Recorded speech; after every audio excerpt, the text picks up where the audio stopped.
Good morning class. BCom third semester के इस ई class में जिसका विषय व्यवसायिक सम्प्रेषण एवं प्रबंधन है, मैं गौरव शिमात में आप सभी का स्वागत करता हूँ। इसके पूर्व के कक्षाओं में हमने संप्रेषण से संबंधित बहुत सारी कंसेप्ट, अलग अलग प्रकार की संकल्पनाएं देखी तथा इस यूनिट नंबर 2 के इस तीसरे क्लास में आज हम पिछले क्लास में जैसा हमने अलग अलग प्रकार के संप्रेषणों के प्रकार देखे थे, उन प्रकारों को विस्तृत रूप से जानने के लिए इस लेक्चर में हमने शुरुआत की है। तो इस लेक्चर में मुख्य रूप से हमें मौखिक संप्रेषण एवं लिखित संप्रेषण, इन दोनों ही प्रकारों पर प्रकाश डालना है और इसकी संपूर्ण जानकारी समझ लेनी है।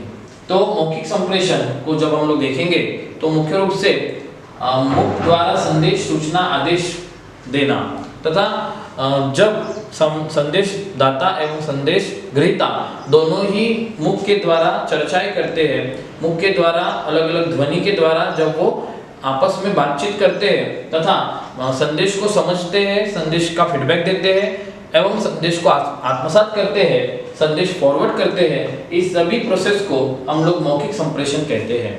तो मौखिक संप्रेषण में मुख्य रूप से हम लोग मुख का उपयोग करते हैं, शब्द ध्वनियों का उपयोग करते हैं एवं शब्द ध्वनियों द्वारा जब संदेश का आदान प्रदान होता है तो ऐसे संप्रेषण को हम लोग मौखिक संप्रेषण कहते हैं।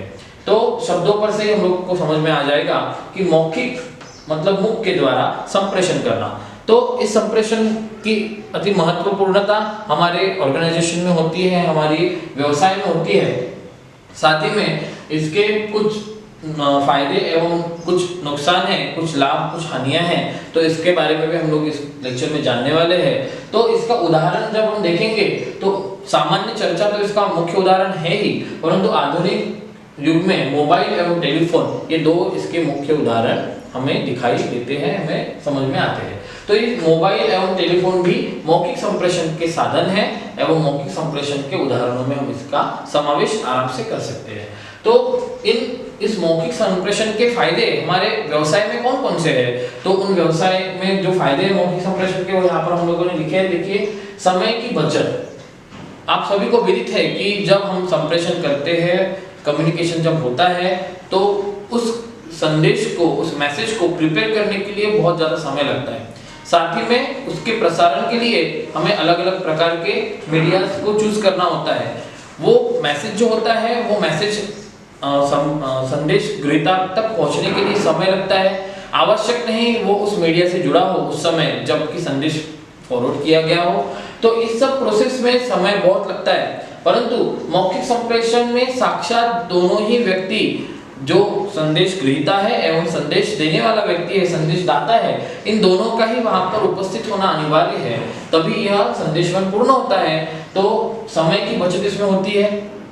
देन पैसों की बचत इसमें होती है, क्योंकि किसी से चर्चा करने के लिए पैसे की कोई आवश्यकता नहीं होती। सामान्य चर्चा करने के लिए जब हम लोग सामान्य रूप से एक ही जगह पर उपस्थित होते हैं, तो सूचना देना, आदेश देना तथा किसी भी प्रकार का संदेश देना मौखिक रूप से, ये बिल्कुल भी पैसों का या इसमें खर्चा नहीं होता, पैसों का संबंध नहीं है। यहाँ तक कि हम कह सकते हैं कि यहाँ पर एक भी रुपया, 0 रुपए का खर्चा हमको इस संप्रेषण में लगता है। देन प्रभावी संप्रेषण।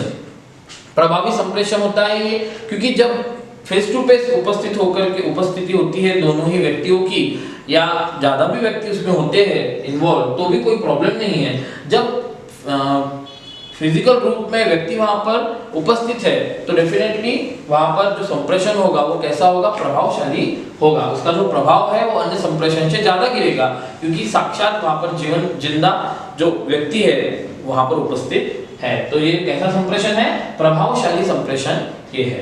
देन शीघ्र प्रसारण।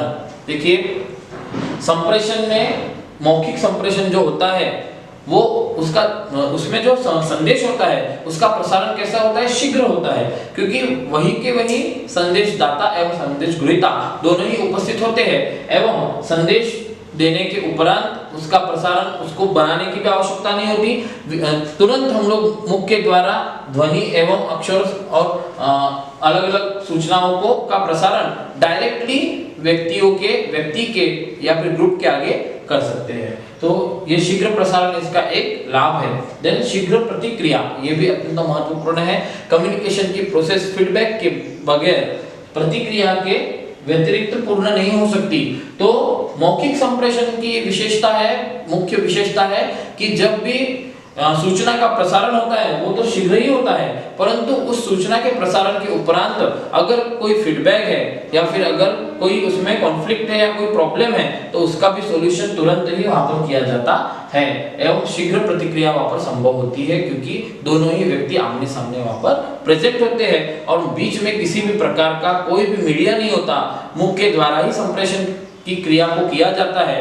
तो इस कारण से वहां पर कोई भी ऑब्स्टेकल निर्माण नहीं होता, डायरेक्टली प्रतिक्रिया भी वहां पर शीघ्रता से फॉरवर्ड की जाती है। तो इस प्रकार से मौखिक संप्रेषण जो होते हैं उसके हमने फायदे देखे। देखिए फायदे के साथ साथ बहुत सारे नुकसान भी होते हैं, बहुत सारे हानियां भी होती है। तो वो डिमेरिट्स कौन से हैं मौखिक संप्रेषण के, आपके एग्जाम पॉइंट ऑफ व्यू से अत्यंत महत्वपूर्ण है ये पार्ट। तो उसके जो नुकसान है, उसकी जो हानियां हैं वो यहाँ पर हम देखेंगे। प्रत्यक्ष भेंट की आवश्यकता, देखिए मौखिक संप्रेषण की एक ड्रॉबैक ये भी है कि संप्रेषण करने के लिए दोनों ही व्यक्ति या फिर ग्रुप वहां पर फिजिकल फॉर्म में, भौतिक रूप में अवेलेबल होना चाहिए। अगर वो व्यक्ति वहां पर अवेलेबल नहीं है तो मौखिक संप्रेषण वहां पर नहीं हो सकता। इस मौखिक संप्रेषण को देख रहे हैं हम, तो अभी यहाँ पर हमको दोनों प्रकार के संप्रेषण देखने हैं। जो मोबाइल टेलीफोन के द्वारा संप्रेषण होता है वो भी मौखिक संप्रेषण है, साथ में जो फेस टू फेस कम्युनिकेशन होता है, जनरल कम्युनिकेशन, वो भी हम लोग यहाँ पर देखेंगे। तो प्रत्यक्ष भेंट की वहां पर आवश्यकता होती है। अगर हम लोग मोबाइल और टेलीफोन को छोड़ दे तो अगर हमको चर्चा करनी है, फेस टू फेस मौखिक संप्रेषण करना है, कम्युनिकेशन करना है, तो वहां पर दोनों ही व्यक्ति को होना आवश्यक है, संदेश ग्रहीता एवं संदेश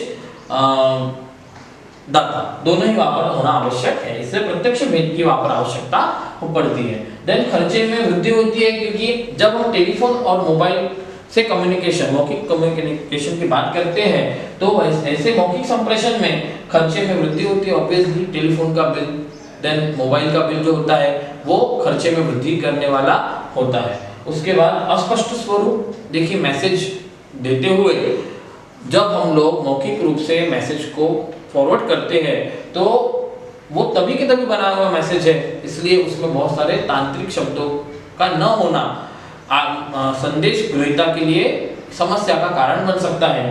क्योंकि जब हम शांत दिमाग से एक जगह पर बैठ के मैसेज प्रिपेयर करते हैं तो अलग अलग शब्दों का उसमें हम लोग समावेश करते हैं, तो वहां पर तांत्रिक शब्दों का यूज होता है। परंतु मौखिक मैसेज जो हम लोग मौखिक रूप से जब देते हैं, मौखिक संप्रेषण जब होता है तो वहां पर अस्पष्टता बहुत सारी होने की संभावना बहुत ज्यादा बढ़ जाती है, इसलिए क्लियरिटी वहां पर मेंटेन नहीं हो पाती। तो ये इसका एक हानि है, इसकी एक डिमेरिट है।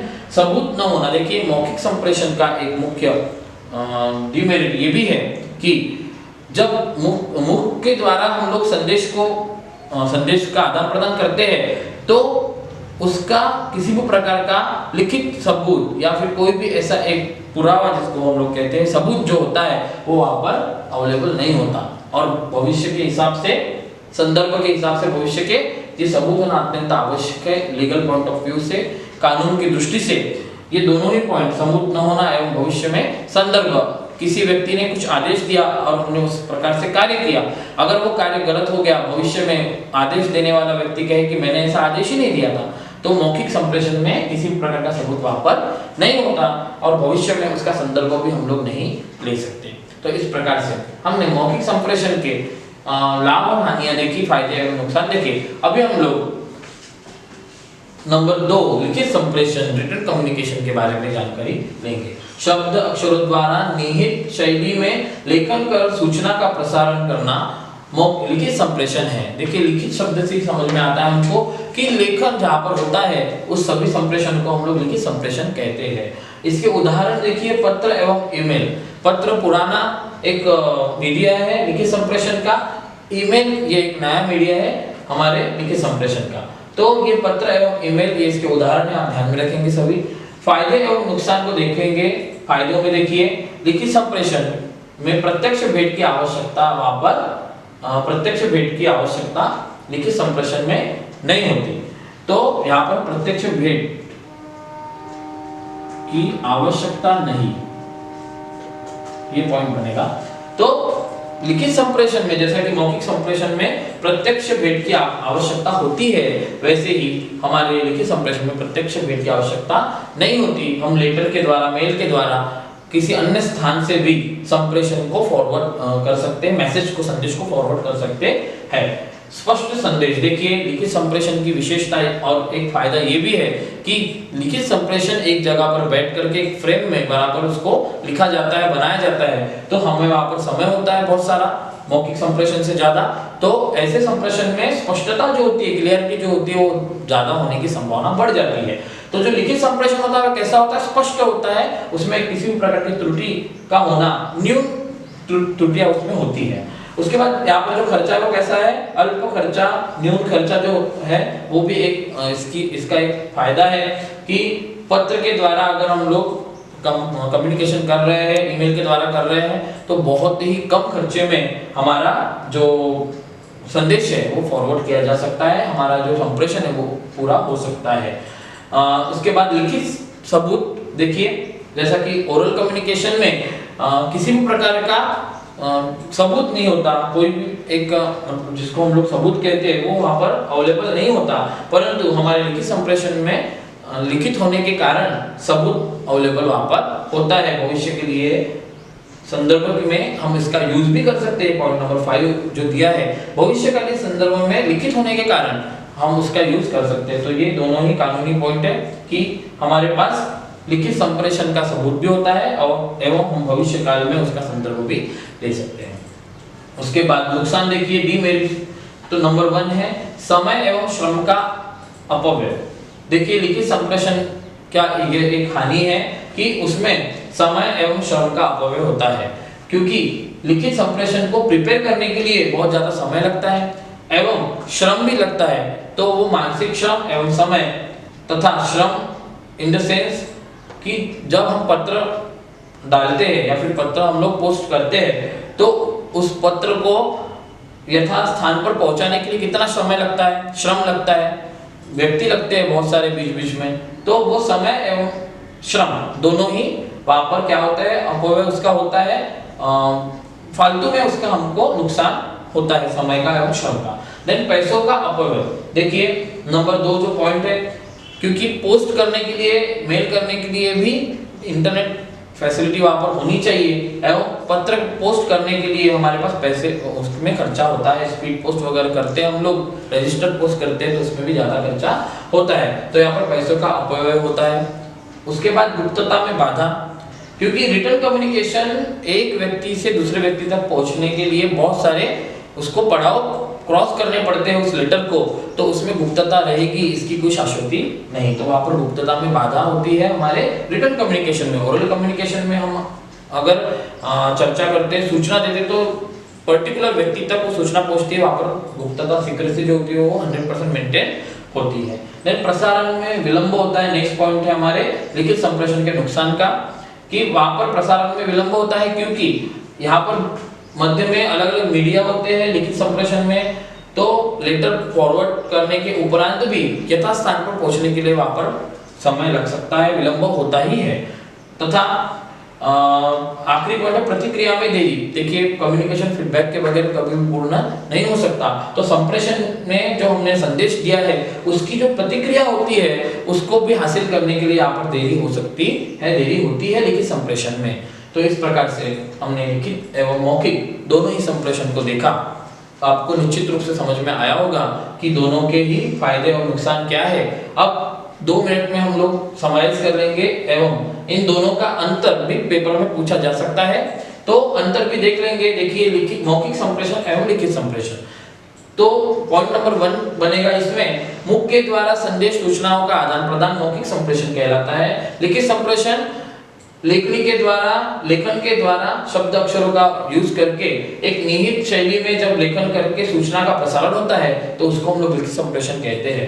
दोनों के उदाहरण पॉइंट नंबर 2 में हम लोग लिख सकते हैं, मोबाइल एवं टेलीफोन में जो हम कम्युनिकेशन करते हैं वो मौखिक संप्रेषण है, एवं पत्र एवं ईमेल के द्वारा जो कम्युनिकेशन किया जाता है वो लिखित संप्रेषण है।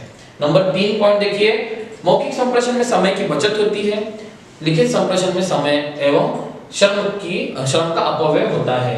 मौखिक संप्रेषण यह लिखित संप्रेषण से ज्यादा प्रभावशाली है। पॉइंट नंबर 4, लिखित संप्रेषण यह मौखिक संप्रेषण से कम प्रभावशाली है। पॉइंट नंबर 5 बनेगा, मौखिक संप्रेषण में संदेश जो होता है वो शीघ्र प्रसारित होता है, लिखित संप्रेषण में संदेश का शीघ्र प्रसारण संभव नहीं होता। मौखिक संप्रेषण में पॉइंट नंबर 6, शीघ्र प्रतिक्रिया वहां पर हम लोग प्राप्त कर सकते हैं, परंतु लिखित संप्रेषण में शीघ्र प्रतिक्रिया प्राप्त करना आसान नहीं है।